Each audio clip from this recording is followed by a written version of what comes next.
कार्यक्रम का हिस्सा है। वीरेंद्र जी, स्वागत है आपका। तो बताइए कि इन दिनों कांशीराम जी पर इतने ज़्यादा राजनीतिक करम मेहरबानियाँ, इसका कारण क्या है? देखिए, ऐसा है कि ये जो कांशीराम की जयंती हर पार्टी मना रही है, तो ये बसपा वाले जो नेता थे सब निकल निकल के वहाँ से भाजपा में, सपा में और कांग्रेस में चले गए अधिकतर। तो ये सब जो है अब वहाँ कहे कि कांशीराम की जयंती मनाओ, मायावती के पास तो ज़्यादा लोग बचे नहीं, यहाँ दल में मनाना शुरू करो। ये बेसिकली उपज इन्हीं लोगों की है कि उस देश में कांशीराम दलितों के सबसे बड़े मसीहा रहे, नेता रहे। उन्होंने बसपा जैसा बड़ा संगठन खड़ा किया। लेकिन देखिए, बहुत बार ऐसा होता है कि जो आदमी पेड़ लगाता है उसका फल नहीं पूरा खा पाता, फल बहुत सारे दूसरे लोग खाते हैं। कांशीराम ने पेड़ लगाया था और मायावती को दिया था कि इसका फल लेना और दलित समाज का उत्थान करना। लेकिन जब फल आना थोड़ा कम हुआ तो वो उधर से उस पेड़ की ओर से उन्होंने नज़र हटा ली, और जैसे नज़र हटाई तैसे नेता भाग भाग के दूसरे पार्टियों में चले गए। अब वो कह रहे हैं पेड़ के फल हम खाएंगे। बात इतनी सी है। अब ब्रजेश जी, हमारे देश में एक बड़ी परंपरा है कि जब तक कोई आदमी जिंदा है तब तक उसकी आलोचना करो, जब मर जाए तो उसको मसीहा बताने लगो। ये नेताओं के मामले, महापुरुषों के मामले में हमेशा होता आया है। जितने बड़े नेता हैं, कल को यही कांग्रेस कह सकती है कि अगर राहुल गांधी के कोई पीढ़ी आवे कह दे कि मायावती को हम प्रधानमंत्री बना देते, कोई बड़ी बात नहीं। 150 साल बाद कोई कह दे आके।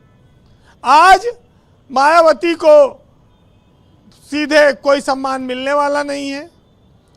तो जो व्यक्ति, कांशीराम जैसा व्यक्ति जो पूरी जिंदगी चुनाव लड़ता रहा, हारता रहा, बड़ी मुश्किल से चुनाव जीते, आज उनको भारत रत्न देने के लिए हर पार्टी तैयार है। ऐसा क्यों हुआ? क्योंकि सबको लग रहा है कि दलित वोट बैंक मायावती से छिटक चुका है, अपनी ओर उसको खींचो। पहले भाजपा ने कुछ खींचा, फिर सपा ने कुछ खींचा, सपा और कांग्रेस ने।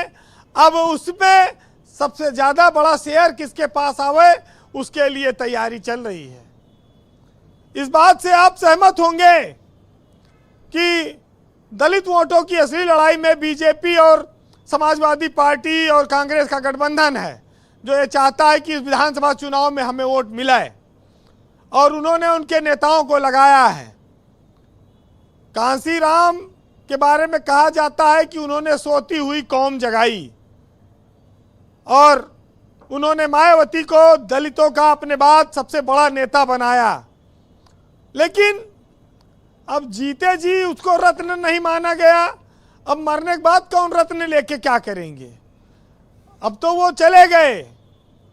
तो ये रत्न सामाजिक व्यवस्था में सिर्फ एक सांकेतिक बनकर रह जाती है, वस्तु बनकर रह जाती है।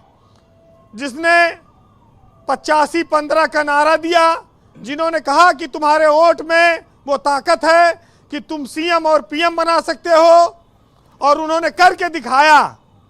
उनकी मेहनत का नतीजा था ये चमत्कार जो मायावती की कई बार सरकार बनी। लेकिन आज भी दलित हक पाने के लिए संघर्ष कर रहे हैं ना। तो बहुत साफ है कि कांशीराम जिस दौर में थे उस दौर में बहुत सारे छुआछूत था, जातिवाद था, सामाजिक चेतना की कमी थी, भेदभाव था, और जो लड़ाई लड़कर वो यहाँ तक आए, वो कोई महापुरुष ही वो काम कर सकता है, इसमें कोई शक नहीं। लेकिन आज बसपा का वह दलित वोट बैंक फिसलने के लिए तैयार बैठा है, और उसको लपकने के लिए भाजपा और इंडिया का गठबंधन लगा हुआ है। ब्रजेश जी, एक चीज जरूर यहाँ कहना मुनासिब होगा कि हम लोग जिस बड़ व्यवस्था में, जिस इजाज व्यवस्था में हैं जी, वो हमारे ऊपर थोपी गई है। हम अपनी इच्छा से किसी जाति में पैदा नहीं हो सकते हैं। पैदा होने के बाद हमें पता चलता है कि हम फला जाति में पैदा हुए हैं, फिर उसका दंश हमको झेलना पड़ता है। जिस देश में ऋषियों ने, महापुरुषों ने, सबने ये कहा कि मनुष्य नहीं मनुष्यता बड़ी है, जी। उस देश में कुछ लोगों को मैला ढोने का काम, छोटा काम, नीच काम कराया गया। ये सबसे बड़ा दुख का कारण है और इसी वजह से संविधान बना और उसने एक नई ताकत दी। आज इंसान इंसान का शोषण न करे, इसके लिए संविधान में व्यवस्था है। और वैसे एक चीज जान लीजिए कि कांसी राम पर तो पहला दावा मायावती का है। ये तो सब नए नए पुजारी निकला है जो कह रहे हैं कि हम एक मंदिर बना दिए, यहाँ भी आओ। और इनसे देश के देखिए लौट के शाम को बुद्धू घर को ही आएंगे, चाहे जहां रहें। तो आना तो किसी दलित लीडर के ही उसमें पड़ेगा उनको। वैसे कंक्लूड करें वीरेंद्र जी। कांसी राम जी का एक बड़ा फेमस नारा है, मैं आपको बताऊं। उनका कहना था कि राजनीति चले न चले, सरकार बने न बने, सामाजिक परिवर्तन की जो गति है वो किसी कीमत पर रुकनी नहीं चाहिए। और आज वो गति तेज है।